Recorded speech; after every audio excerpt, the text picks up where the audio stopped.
a June day in 1858, Father Peramale noticed a girl's head encircled by a halo as he gave her Holy Communion. When she raised her head, he recognized her as Bernadette Soubirous. What follows are words, either spoken or written, by Bernadette herself. My father was Francois Soubirous, my mother Louise Cassereau. I was their first child, born on Monday, January 7th, 1844. Next day I was baptized by Father Dominique Forgue in the parish church of Lourdes. Eventually 6 brothers and 2 sisters arrived as gifts from God. Only 3 lived beyond the age of 10. Justin died when he was 9. 4 others died as infants. Such comings and goings from heaven to earth and earth to heaven welded our family together in fortitude and love. I never heard my parents quarrel. They were always at peace. My childhood was carefree, for my father was a miller. He ran the Boli mill beside a limpid stream that flowed into the Gave. Famine, bad times, and poverty reduced us to living in a one-room dwelling called the cachot. It was an unused police lockup. It can still be seen in Lourdes today. When I was 10, cholera scourged Lourdes, bringing me to death's door and leaving me with asthma and palpitations of the heart. The following year, famine gripped the countryside, and we all but starved. When I was 13, my parents sent me to Bartres, 5 kilometers from home.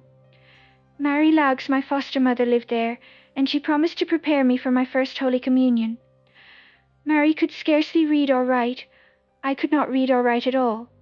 I spoke only patois, and the catechism was in French. After all day in the fields minding sheep, I was too tired to understand a word. Father Pomian promised that if I returned to Lourdes, he would prepare me for my first Holy Communion. So 3 weeks after my 14th birthday, I walked back to Lourdes on my own, and I never went back to Bartres. Early on February 11th, 1858, my sister Toinette, aged 11, and my friend Jeanne Abadie, aged 12, set off with me to gather firewood for my mother. Jeanne and Toinette crossed the mill stream by the river Gave, while I sat down to take off my shoes. I was taking off my stocking when I heard a noise like the sound of a storm. I looked at the trees near the river, but nothing was moving. I was frightened, and I stood up straight. Bewildered, I looked across the mill stream to a niche above a cave in the rock of Massabielle. A rosebush on the edge of the niche was swaying in the wind. It was all that moved. All else was still. A golden cloud came out of the cave and flooded the niche with radiance. Then a lady, young and beautiful, exceedingly beautiful, the like of whom I had never seen, stood on the edge of the niche. She smiled and smiled at me, beckoning me to come closer as though she were my mother, and she gave me to understand in my soul that I was not mistaken.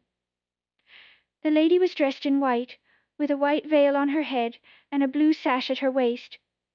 A rosary of white beads on a golden chain was on her right arm. On that cold winter's day her feet were bare, but on each foot was a golden rose radiant with the warmth of summer. I went upon my knees and took my rosary from my pocket. The lady took the rosary from her arm, and I began to cross myself. My arm could not move until the lady herself made a beautiful sign of the cross. The lady let me pray the rosary on my own.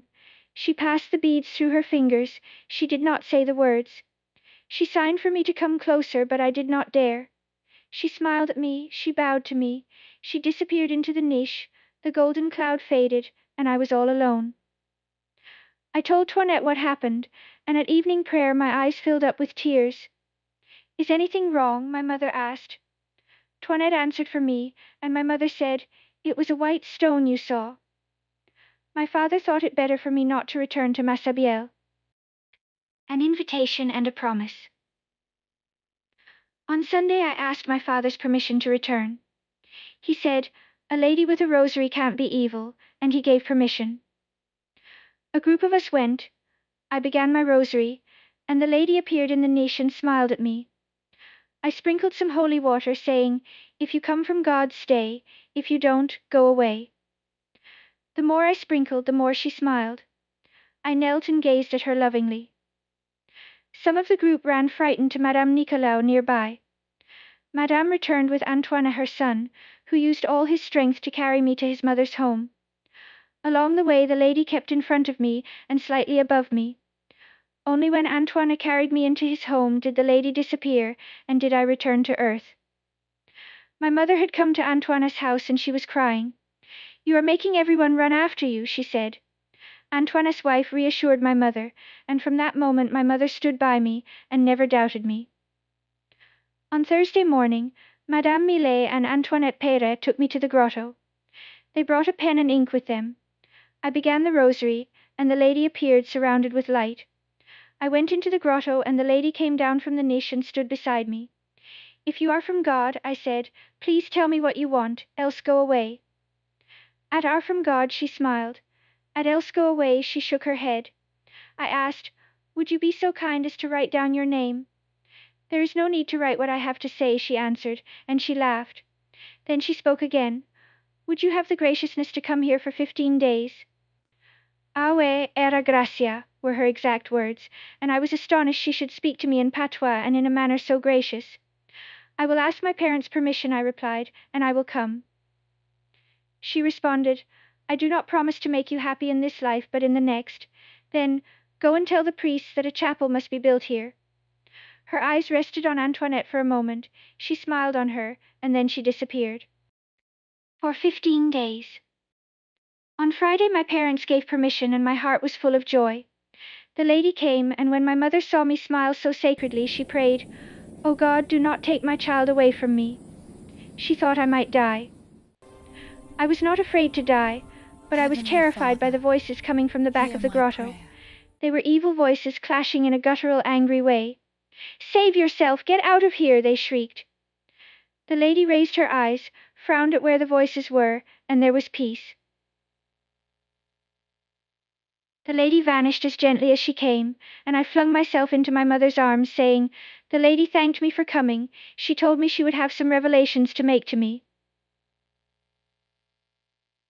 Early next morning my mother and I returned to the grotto, where the lady taught me, word for word, a prayer for myself alone. I have never revealed it to anyone, not even to my mother. Sunday was the lady's 6th visit to me. Hundreds of people were kneeling by the grotto, but I scarcely noticed them. The light around the lady was brighter, yet softer than the sun. The roses on her feet were brighter than gold. For a moment she looked out over my head, and sorrow overshadowed her. I asked her why. She answered, "Pray for sinners." She was surrounded by light as she disappeared. The glow faded, but its warmth lingered in my soul. 2 other people came into my life today. One was our Lourdes doctor, the other was the police commissioner. Unknown to me, as I was talking to the lady, Dr. Dozus had taken my arm and placed his fingers on an artery to feel the pulse. "It was calm and regular," he wrote later.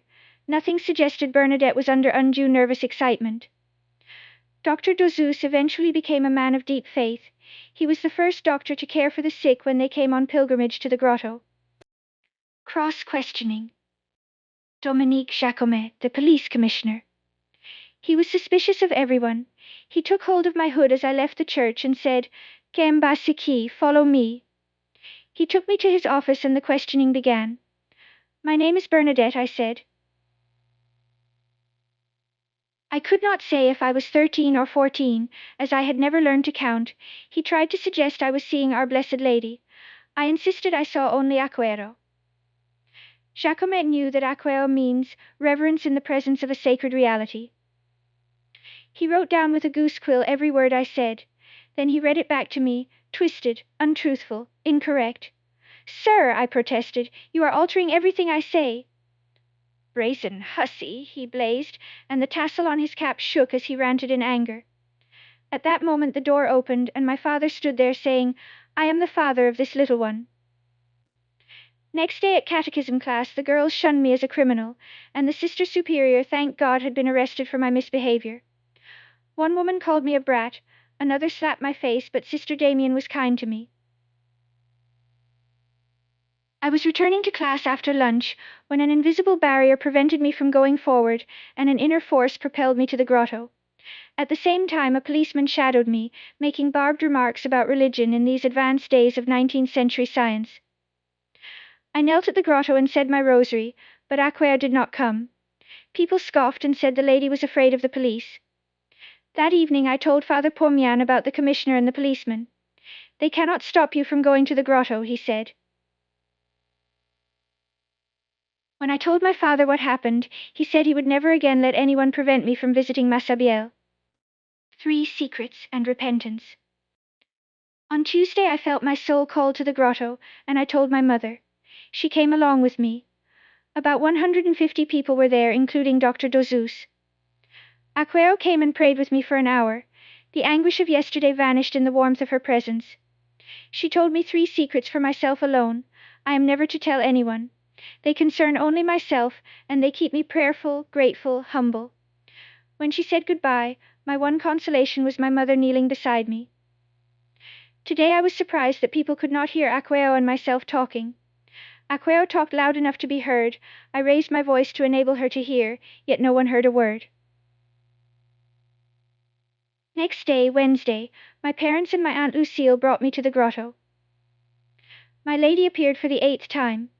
Again for an hour she spoke with me and prayed with me. I could not take my eyes off her radiant presence. Today the people did hear something I said while I was talking with the lady. She spoke one word only. She spoke it slowly, sadly.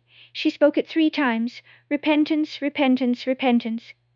And my eyes filled up with tears. I spoke it as the lady spoke it slowly. I said it as she said it 3 times. The people nearby hear me say it, and they repeated it to the others. When the lady left, my Aunt Lucille was crying. She could not understand why I bent down several times and kissed the ground. Auntie, I explained, Aqueo told me to pray to God for the conversion of sinners, and she asked me to kiss the ground in humility for their pride. Drink at the spring. On Thursday, February 25th, Aqueo came peacefully, prayerfully. Gently she said, "Go, drink at the spring, and wash in it." I saw no spring, so I went towards the Gave. Aqueo called me back and pointed to a spot beneath the rock. I found some moisture there, but it was mud. 3 times I threw it away, even though the lady said to drink it. Then I washed in it, only to have my face besmeared with mud. When the lady left, my Aunt Bernard slapped my face. "Stop your nonsense," she said, as she sent me home to the jeers of the people. That afternoon, Eleanor Parard returned with me to the grotto. Water was bubbling from the hollow I had scraped in the mud. Eleanor stirred the water with a stick. The more she stirred, the more it flowed. The more it flowed, the purer it became. Soon it was water crystal clear. The people who laughed this morning, when all they saw was mud, now saw the water as a gift from God. They obeyed the lady's request, "Go, drink at the spring, and wash in it." Louis Bourriette asked his daughter to bring him some of the water. Years before, in the quarries, Louis had injured his right eye, and his vision was steadily deteriorating. He bathed his eye with the water, and next day he said to Dr. Dozus, "I am cured." Dr. Dozus wrote a sentence on some paper, placed his hand over Louis's good eye, and said, "Read this." Louis read aloud, "This patient is suffering from an incurable amaurosis." The Gospel at Mass that morning told of the pool in Jerusalem, where so many of the sick, the blind, and the lame were healed. The people who scoffed when I washed in the spring eventually treasured its water as a grace from heaven. Questioning, healing, rosary. That evening a policeman came to take my mother and myself to the imperial prosecutor. For 2 hours we were made to stand before a picture of Napoleon III, while the prosecutor sat beneath the picture and questioned us. For 2 hours we stood there, questioned, mortified, till he threatened to throw us into prison. My mother burst into tears at this, and the prosecutor took fright. He said, "There are chairs, you can sit down." My mother took a chair, but the little man in the big uniform had treated her so rudely that I said, "No thanks, I might dirty it," and I sat on the floor like the tailors do in Lourdes. He still kept trying to trap me by reading out answers I had not given, till my cousin Andrew Sejouse banged on the shutters. Monsieur Dutour gave in then, and we walked home. On Monday, March 1st, the lady gave a grace to a friend, and a lesson to myself. Catherine Latapie had 2 fingers paralyzed since an accident in 1856. She had 2 small children and was expecting a third. After the lady left me on Monday, Catherine knelt by the spring and plunged her hand into the water.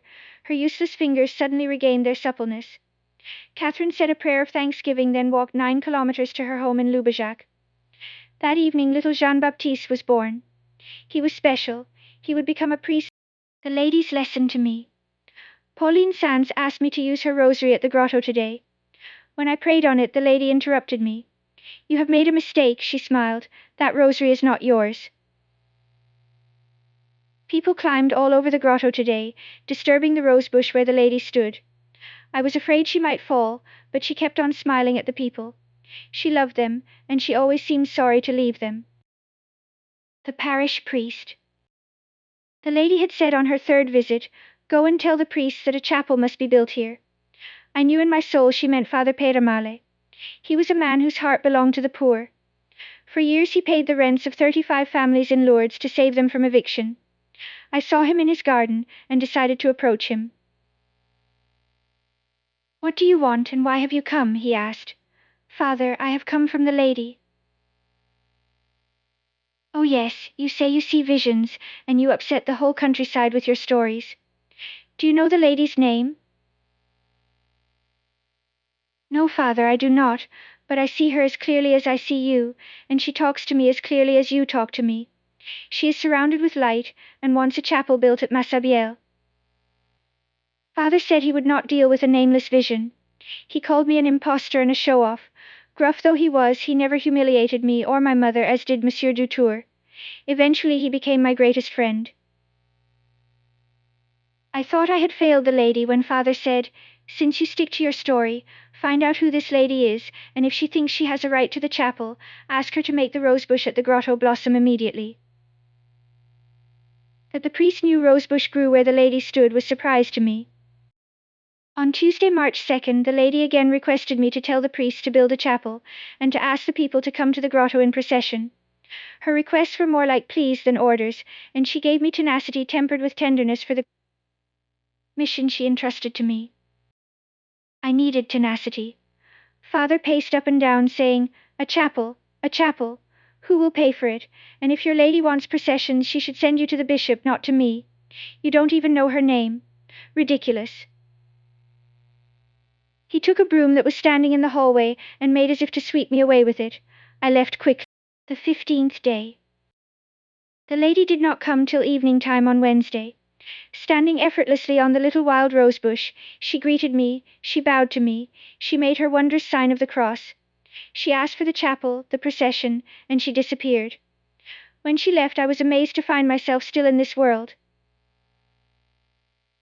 It brought me down to earth to have to visit Father Pedramale again. "Did you ask her name?" "Yenne." "Yes, but she only smiled." "Well, if she wants her chapel, let her tell her name, and let her make the rosebush blossom. Then I will build the chapel, and if I build it, I tell you," he said softly, "it will not be a small one." Thursday, March 4th, was the last of the 15 days.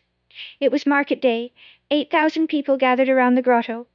It seemed the lady had got her procession already. We started the rosary, and at the second decade the lady came and lifted me into a world where the language is prayer and the environment is heaven. I went in under the roof of the grotto, and we spoke and prayed together for an hour. My cousin Jeanne Videre was with me as I prayed, and the lady came so close to her that had Jeanne put out her hand she could have touched her. When the lady left, I extinguished my candle and set off to give her message again to Father Pedramale. He greeted me with, "What did the lady say?" I asked her name. I answered, but she unsmiled. When I asked her to make the rosebush blossom, she smiled the more. She still wants the chapel. "She must tell her name," said Father, then in a tone so soft it surprised me. "If I knew it was the Blessed Virgin, I would do all she desires." Enemies, friends, miracles. 3 weeks went by without a visit from the lady, yet I knew she would come again. It was not her way to leave without saying goodbye. Meanwhile, the people pestered me, the police watched me, and the public prosecutor almost crushed me. What my parents suffered from the town officials, only eternity will reveal. A judge and a lawyer in Lourdes were heaven-sent supporters. Judge Pougat assured me that Monsieur Dutour was overstepping the mark in threatening me and harassing my parents. Monsieur Dufault, the lawyer, saved me from the traps the officials were setting for me. Despite the plottings and intrigues, wondrous things happened to affirm the people in their faith. Crozine Bouhourd's child of 2 was dying. His little coffin was already in the making. Crozine took her dying child to Massabielle, and for 15 minutes immersed him in the cold spring water. Next day, little Louis was walking around full of life. Dr. Vergès examined the child along with Dr. Dozous. Both doctors admitted the child's cure could not be explained by medical science. As a result, the mayor and the police accused me of curing people and threatened me with jail. I stated simply, I have not cured anyone. They then raved on about never going back to the grotto, and they tried to overawe me with their impeccable French and their sophisticated attitude. They seemed incapable of realizing I had knelt in the presence of a lady who could only be of heaven, and their words flew past my ears. Each day after First Holy Communion class, I would go quietly to Massabielle. I would kneel down, I would say my prayers, I would make the sign of the cross as my lady had taught me. Then I would go home. Immaculate Conception. On March 25th, I was roused from sleep by an inner insistence to go to the grotto. It was still dark when I reached Massabielle. The lady was there and waiting for me. I apologized for keeping her waiting, for I had caught a cold. She smiled, I knelt down, we said the rosary together. Then the lady came very close to me. I told her how I loved her, and how happy I was to see her again. Mademoiselle, I said, would you be so kind as to tell me who you are, if you please? Instead of replying, she only smiled. I said again, would you be so kind as to tell me who you are? I said this 4 times altogether. The lady extended her hands towards the ground, swept them upwards to join them on her heart, raised her eyes, but not her head, to heaven, leaned tenderly towards me, and said, Que soy era Immaculada Concepción. She smiled at me. She disappeared. I was alone. I did not understand the words, but I knew the priest would. I knew also the lady loved the priest. Leaving my candle at the grotto, I went straight to Father Peyramale, saying the lady's name to myself along the way. Father was waiting for me. I bowed and said, I am the Immaculate Conception. Seeing his surprise, I explained, Aquero said, I am the Immaculate Conception. The good priest stood there stunned. Suddenly he stammered, Do you know what that means? I shook my head. I said, No. Then how can you say the words if you do not understand them? I repeated them all along the way. I replied, then added, She still wants the chapel. The priest by now was deathly pale, but he pulled himself together, saying, Go home now, child. I will see you another day. Years later, I learned that Father wrote to the bishop that night, and as he wrote, his heart filled up with emotion, and his eyes filled up with tears. Mary's magnificence. What my lady meant by I am the Immaculate Conception, I had no idea. I decided to ask Mademoiselle Estrade. She had a serene sense of the supernatural. Mademoiselle, what does it mean, Immaculate Conception? Mademoiselle explained how Pope Pius IX had applied the words to Our Blessed Lady 4 years ago on December 8th. It was then I realized I could speak what was unspoken in my soul for 7 silent weeks, that Aquero was the Immaculate Virgin Mary, she was the Mother of God, and she had been stepping out of heaven to share her soul with me. She had taught me prayers no soul on earth had prayed. She had promised me happiness not in this world, but in the next. Through all her visits she had spoken not the flawless French of the town officials, but the homely words of my Lord's patois. Holiness and prayer are simple. God's mother taught me so. The majority of people sensed it was Our Blessed Lady who was hallowing Lourdes. When they knew for certain, they could scarce contain their joy. Throughout her visits not a single crime was committed in the district. The confessionals in the church were besieged, and the priests were well nigh exhausted. The lady told me always to bring a blessed candle to the grotto, and bring it home with me. On March 25th, she asked me to leave it lighted at the grotto, and to this day candles have always been burning at Massabielle. I noticed that Our Blessed Lady would often look over my head to single out individuals in the crowd. She would then smile on them, as though they were old familiar friends. Nor did she forget the town officials who caused my parents such distress. All finally believed in the apparitions, and died with the crucifix pressed to their lips. Giacomo admitted, our opposition was in vain. Bernadette had the Immaculate Virgin Mary on her side. The lighted candle. 3 eminent doctors came to Lourdes to examine me. A politician came with them to question me. The Blessed Virgin could not have spoken in patois, he stated. God and the Blessed Virgin don't know that language. How do we know it, if they don't? I had to remind him. The 3 doctors declared I was mentally and emotionally stable, but that I suffered from asthma. My mother could have told them that and saved them trouble. The trump card of the officials was always, we will put you in jail. That was supposed to make me quail.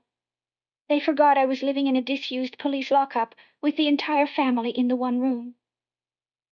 To have a cell to oneself, to have hours of solitude would be a precious retreat in preparation for my first Holy Communion. On Easter Wednesday, April 7th, the call came clear in my soul to meet God's Mother at the grotto.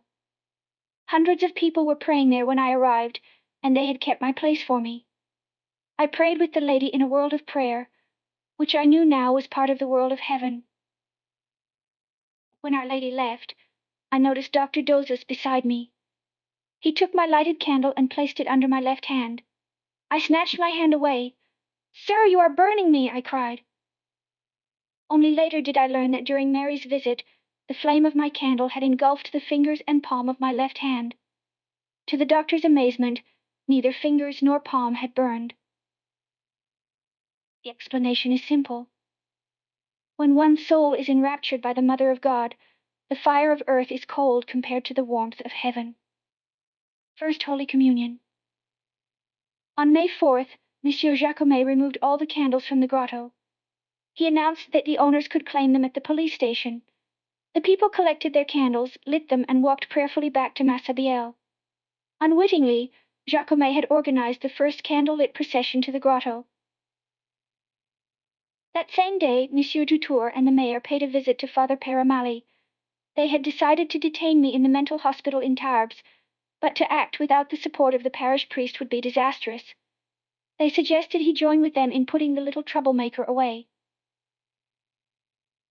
I know my duty, Father blazed, as pastor of my parish and protector of my flock. Your own doctors find no abnormality in Bernadette. You will have to fell me to the ground, pass over my dead body, and trample it underfoot before you touch a hair of the child's heads. Sunday, June 3rd, was the day of my first Holy Communion. It was the feast of Corpus Christi, the body and blood of Christ. The Mass, begun by God's priest on the altar on the Sisters' Chapel, ended on the altar of my soul. My soul had been prepared for Jesus by his mother, and my faith became enlightened in communion with my God. There are secrets of one's soul which forever should be shrouded by a veil of reticence. My first Holy Communion is such. Mademoiselle Lestrade asked, "What made you happier, Bernadette, First Holy Communion or the apparitions?" I could but answer, the two go together. They cannot be compared. I only know I was very happy on both occasions. Years later I would write in my prayer book in Nevers, I was nothing, and of this nothing God made something great. In Holy Communion I am heart to heart with Jesus. How sublime is my destiny. The lady says goodbye. On July 16th I was kneeling in the quiet of the parish church, thanking God for my third Holy Communion. My soul stirred suddenly with an impulse now familiar. The Mother of God was calling me. The grotto had been barricaded off by Giacomo, and a notice erected, "Entrance to this property forbidden." The notice was in French. The Mother of God always spoke to me in my patois dialect. I hastened to the meadow near the Gave. I knelt and lit my candle. I began my rosary, and my lady stood in the grotto smiling at me. It was the feast of Our Lady of Mount Carmel. She looked more beautiful than I had ever seen her. This would be the last time I would see her on this earth. I knew, because my lady had prepared my soul for Jesus, and she would give me now to him with whom I had communed. I knew, because of the way she held her head as she said goodbye. She left heaven in my heart, and it has been there ever since. 12 days later, a commission was formed to investigate the apparitions. The bishop wrote, "To deny the possibility of supernatural happenings would be to plod along in the rut worn by the skepticism of the last century." Dr. Dozes listed the cures he had witnessed through use of water from the spring. He was accused of being obstinate, but he simply stated the facts and admitted they were beyond medical explanation. Facts are the most obstinate things in the world. They cannot be denied, and they will not go away.